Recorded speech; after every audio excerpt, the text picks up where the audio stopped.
स्वाधीनता दिवस भाषण बरण्य सभापति महोदय पूज्य गुरुजी और गुरुमा वृंद एठारे उपस्थित सान बड़ भाई और भौणी माने तथा एठारे उपस्थित मोर सहपाठीगण आज पवित्र स्वाधीनता दिवस अवसर में मते कहिबार सुजोग मिलिथिबारु मु निजको धन्य मने करूची।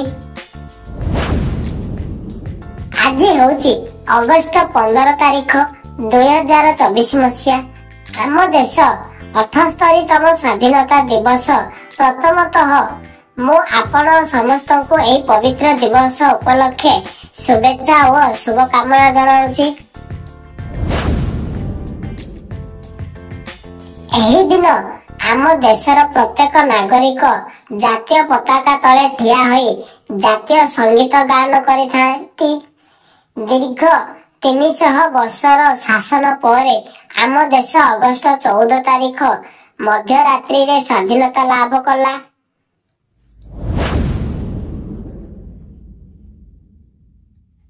आम देश भारत को स्वाधीन करने बहु संग्रामी मानकर अवदान रही।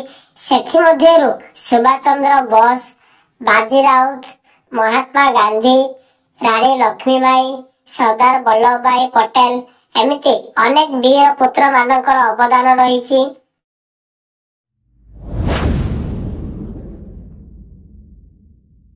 आम देशर वीरत्व संस्कृति परंपरा सबुठु नियारा।